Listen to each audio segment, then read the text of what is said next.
Gene Simmons. What's been the biggest turning point for KISS?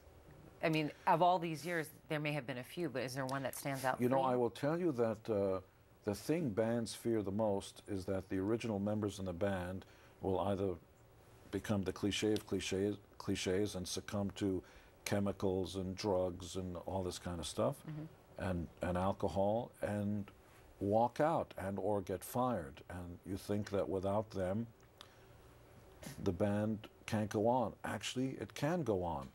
And Ace and Peter, who were just as important as anybody else in the band at the beginning, were either fired or were asked to leave or quit on their own, take your pick, 3 times.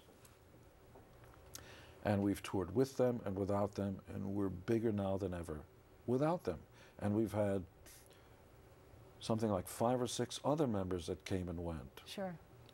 And ultimately, maybe rock and roll is more like football, that the team is more important than any single member in the band. Yes, me too. If I mess up, kick my sweet ass out of the band and get somebody else with a longer appendage. There's no I in team.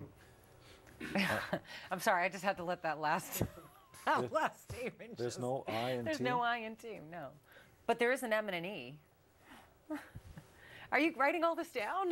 Yes. I'm giving you good stuff. Thank you.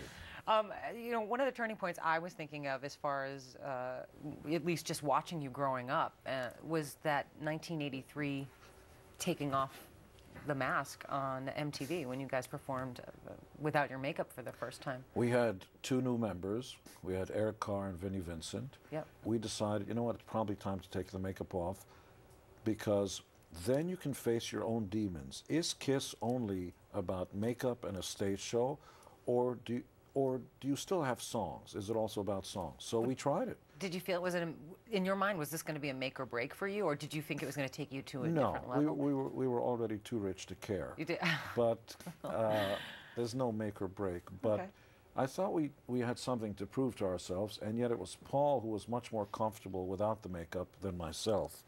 I feel a kindred spirit, even though I'm sort of glib and using big words like gymnasium here. The guy that gets up on stage, me, as the demon, I can talk about in the third person, sort of, but it's every bit a part of me, in the same way that the boxer that gets in the ring is the same guy that eats cookies and milk and watches Bugs Bunny. Right. Except when your adrenaline kicks in, there's a Jekyll and Hyde transformation. It is the same person, but I know I physically get bigger and stronger when I'm on stage as the demon. The question was, could I connect intrinsically to who and what I am without the makeup? So I didn't know if that was going to be possible. So it was a little scary for you. Scary is a girl word. Men don't get scared. Frightening. What's a good word for scary? I don't get scared. I shall conquer it nonetheless. There you go. I like that. Thank you. So we, you know, we did it. We just went out there, and for about, let me see, from 84 till 95, we continued without makeup, played stadiums, sold out arenas, had platinum records, and proved it. Now, KISS isn't just a band, it's also a brand, and I'm just curious, well, first of all, I have some of the stuff here. One of the 3,000 pieces of marketing that you have, but KISS is really the first band that started rock and roll merchandising, didn't they? Well, we took it on ourselves. So what we noticed early on Oh my was gosh, that, Gene, you're on a stamp. yes, we have our own. Yes. That's quite an honor. Not only that, but I have my own Gene Simmons stamp. KISS was always loudly lambasted by the cynics and the, quote, credible people who believe that it was art. Now, mind you, none of us knows how to read music. Nobody ever studied music theory. We can't transcribe our music stuff. We're knuckleheads. If we weren't in bands, we'd be asking you if you'd like some fries with that. There isn't a person on the chart that can read or write music.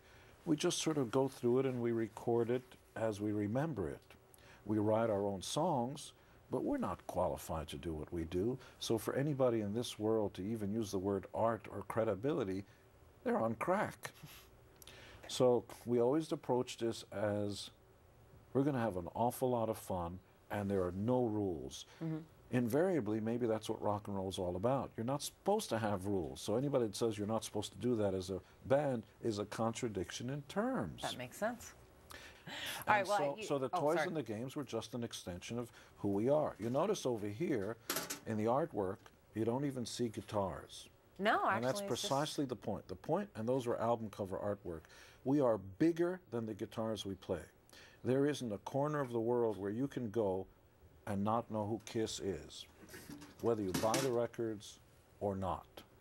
And that says a lot. We are iconic figures, and there are bands whose records you love, whose members you wouldn't recognize if they paid you to say, who do you think I am? Sure. Not with Kiss, baby.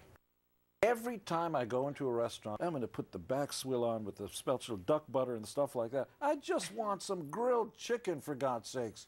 To see more of Gene and what we couldn't show you on air, check out Gene behind the scenes at Private Sessions at aetv.com/private sessions. Stay with us.